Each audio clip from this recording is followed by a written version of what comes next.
Hello, this is Chris Duncan, and we mentioned tonight that we have made the switch to Capture One from Lightroom while we are still in the early stages of this. I have had the trial version for about 2 weeks, kind of been playing off and on, and we bit the bullet earlier last week, and I've kind of been setting stuff up. So a lot of you have asked why we made the switch, what pushed us over the edge, what are the benefits and such like that. So I just wanted to spend a few minutes with you this evening just to kind of show you why we made the switch. By all means, I'm not an expert on Capture One yet. The learning curve hasn't been difficult, it's just been slow. Some of the verbiage is a little different. Some of the organization that they use is a little bit different. So it took a little time to wrap my head around that. I had some great help from our friend Kibby Walton and a friend of mine, Scott Detweiler, that helped me out kind of navigating some of this. So I'm not here to be an expert on Capture One, just show you some of the features and why we decided to switch, and we think it's going to be better for our workflow. And I think one of the first things I want to tell you is, for one, what I like about it is it doesn't force you into a workflow. It allows you to create your own workflow. Lightroom is very much set up in their own structure, that you kind of follow their structure. And Capture One gives you lots of different options. So I'm just kind of show some of that to you. So right now I'm in a session. With Capture One, you can do sessions, which are however you want to do a session, whether it's by a day, by an individual client. You could do a session for a month. You can set your sessions up how you like. We've decided that we're going to set our sessions up per client. You can also do a catalog, which is very similar to the Lightroom structure that you're familiar with. So kind of let me show you why we decided to do sessions. And it's because Capture One has a pretty brilliant built-in structure to that. So I'm just going to go to Finder and show you our Finder window. So you'll notice that now I'm in Brenda Daniel Senior 2019. And inside her folder is her Capture One. That's her session, I guess, file that Capture One recognizes. We have a capture folder, which is all of our RAWs. An output folder, which I'll show you here in a minute, is our outputs that we just choose to use. Our selects, which are what we select, and then trash, those are the rejected images. It defaults all 4 of these folders every time you make a session, so it builds your workflow for you every time you start a new client session or a new session type, whatever, however you decide to do that. And if I click on output, you'll see we have 2 print, process JPEGs, apps, social, and then the Capture One files that go along with it. You notice we're missing a 3 here, and there's another one in there that we could put in there as well. So I'm going to show you kind of what all of those are as we go through this here in the next few minutes. So that's really nice that it kind of keeps you organized a little bit just right out of the gate. So if we go back to Capture One, I'm here on the right-hand side, which I move my tools to the right. You can set up your workspace the way you want it. You can see capture folder, selects, output folder, and trash.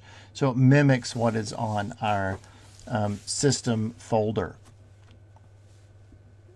I mentioned being able to set up our own workspace. So all of these so here you see a folder, a camera, this little lens, a color thing, a curves, levels adjustment, a magnifying glass, a clipboard, this information, a gearbox, and so on and so forth.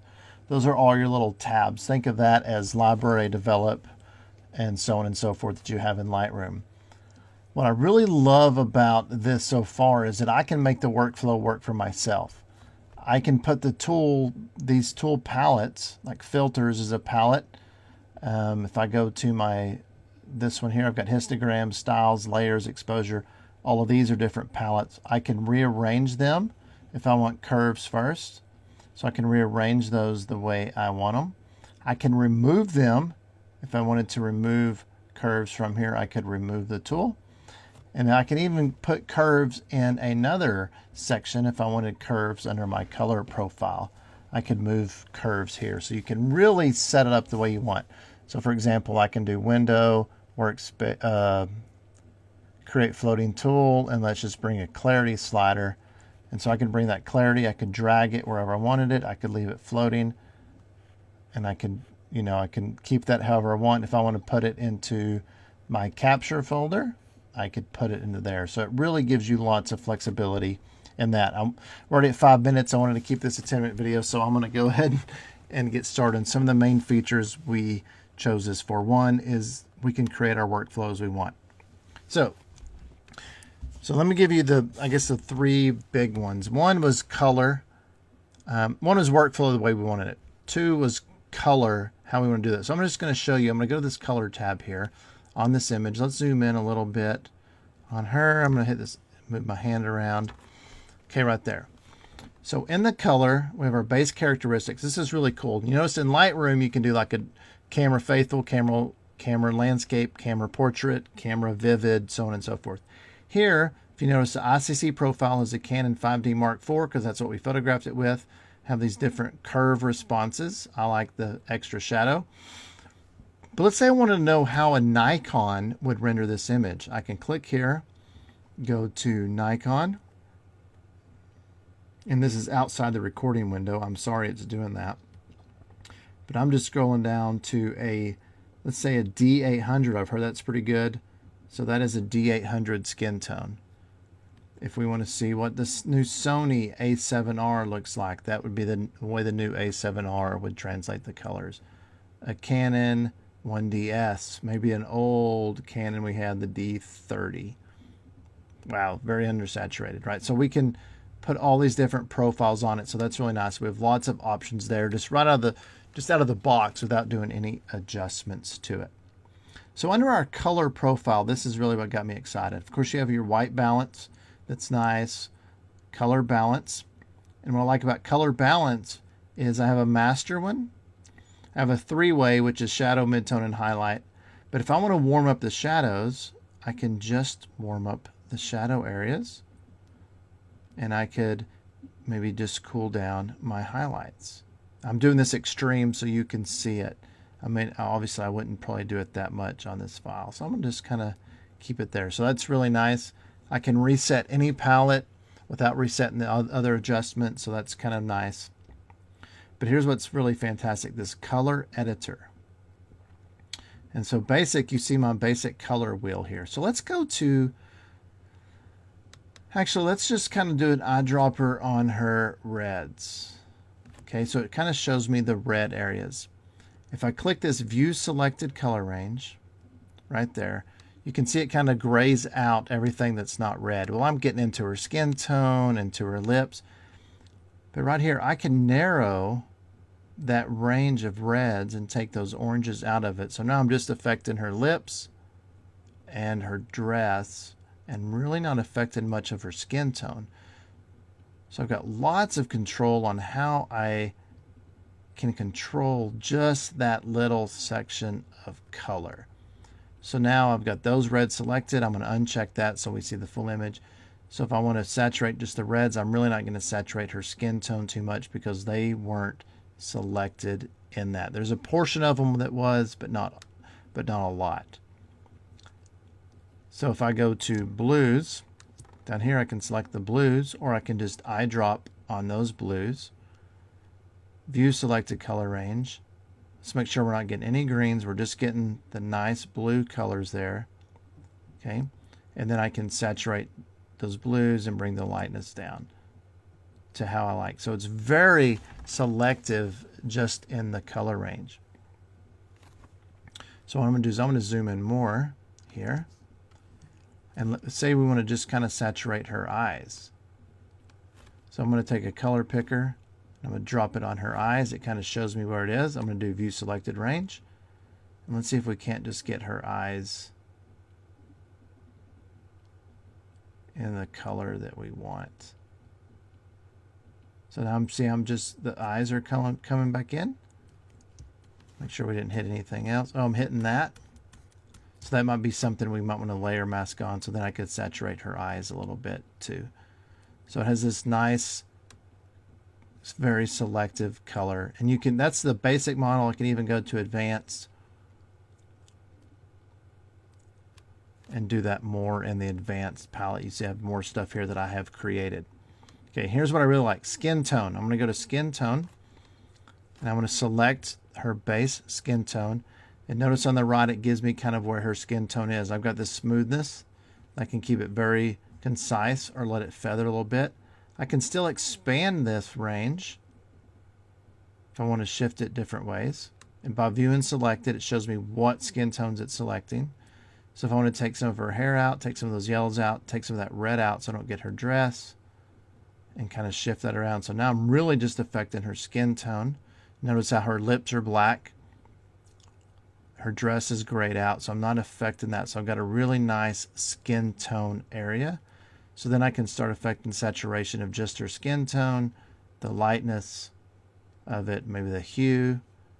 If I want to give it a little more green color, whatever the case may be. And then uniformity will stretch into this outside area. So I'll get a good skin tone between area that has makeup on it and area that doesn't have makeup on it. And so that color control right there was very powerful, and one of the main reasons that we loved Capture One when we first were introduced to it. Okay, so the color controls, so I can see in landscapes, you know, your find your focus people, I can see in landscapes how that would be really nice. Let's just really isolate that one color tone of the rock or the tree or whatever it may be. So you can really fine tune your color selections if you wish to do that. So I'm going to go here now to our exposure and kind of brightness contrast areas. So we got the basic things: exposure, contrast, brightness, saturation, highlight and shadow, levels, curves, clarity, so on and so forth. Those will look familiar because you've seen those in Lightroom. But what you haven't seen in Lightroom is layers. So I am going to add a layer. And let's make this where we can see the entire image. Okay. I want to fill that layer with a mask. I'm going to click M so you can see the mask, and then I'm going to hit Luma Range. And let's just try to affect maybe the highlights of this. So I'm going to slide up to where the highlights would be, higher into the histogram. So you can now see I'm really just affecting her skin. I can feather that in. I can even go higher. Oh, I don't want to affect the brick. I just kind of want to affect those areas. If I wanted to affect the shadow areas, I could bring it down here and really just affect those shadow areas. So this is kind of like a luminosity mask built into it. So there we're just affecting some skin tones. So look at that. Let's just affect those skin tones. And that's pretty cool right there. So we got a little bit of blue in there. We could play with that. But we have brush tools if we need to refine that right there. So now I'm kind of really just affecting her skin tones. I want to make that radius a little bit. I'm going to just click apply. Okay, turn that mask off. So now if I go to my curve, now this is an extreme, but you can see I'm just brightening that area. Obviously I wouldn't do that, but I did that for just to show you. So I'm going to go to clarity here and bring my clarity down.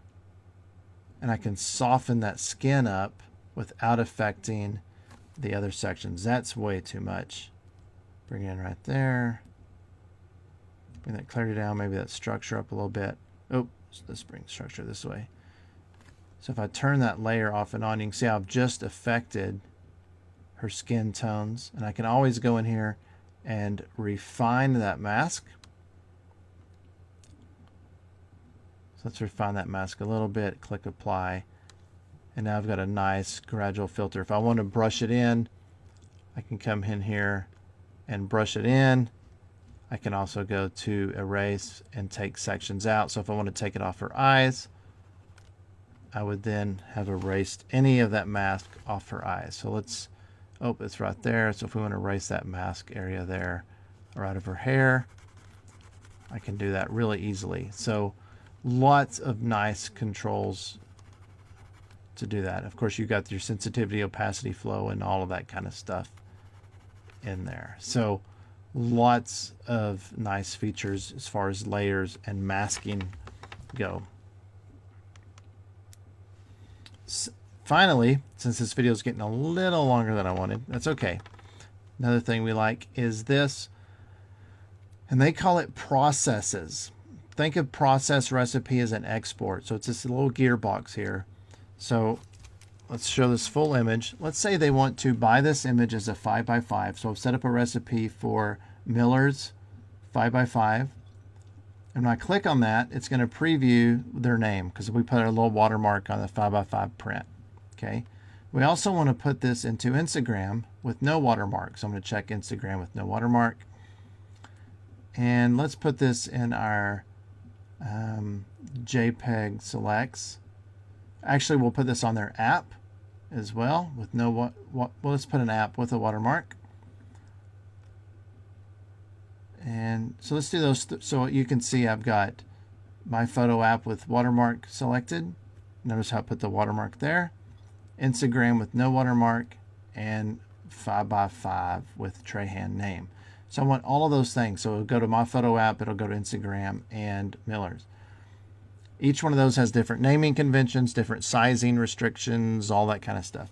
I hit this thing called process down here. It does it. You can see the little status bar. And now if I look in Finder, you'll see in my output folder to print. We have that image right here to print. It's sized 5x5. And it has the watermark on it. If you look right there, it's already sized 5x5. Process JPEGs. It's right there. It's full size, 11.4 meg. If we go to app, so we're going to publish an app for her. You can see it right there. It's got a different watermark. And if you notice that it's sized 1024 pixels. It's named for social media right here at a different pixel resolution with no watermark because I don't watermark my Instagram photos, and so on and so forth. So it did all of that at once. In fact, my Instagram actually goes to Dropbox as well. And so when I click on Dropbox Instagram, you can see it right there that it stuck it in that folder. And the reason he's Dropbox is now it's on my phone, so I can post from my phone this image to Instagram. So that is pretty slick, and that was all done with one click. Whatever's checked is going to get processed, and it's going to go to where you point it and name it the way you want to name it. So those are like quick export presets. So there's a lot of other things I could show to you, like focus mask, that you click that and it determines what is in focus in the image by green. And so I can look there. Even in my thumbnails, I can see, oh, this one doesn't look like it has as much focus as these do. I got those good. So for collinating your images, that's really nice. So that's a good way to collinate. You can do annotations, lots of different, lots of things I don't have time for. We'll probably make more videos in the future as we get farther along with this. But those are some of the main reasons we switched to Capture One: the organization structure, the color controls, and these process recipes just really speeds up our workflow and the ability to work with layers and layer mask. So I hope this helps a little bit. Appreciate you taking the time to watch this. I know this video went longer than I wanted. So thank you for bearing with me. If you have any questions, feel free to post them in the comments, send me a message. I want to learn with you and help you along the way and grow on this. And I'm really getting sold on this software of Capture One. Very robust, very powerful, very customizable, and saves you time in your workflow and allows your images to just sing. So thanks so much for watching, and happy creating.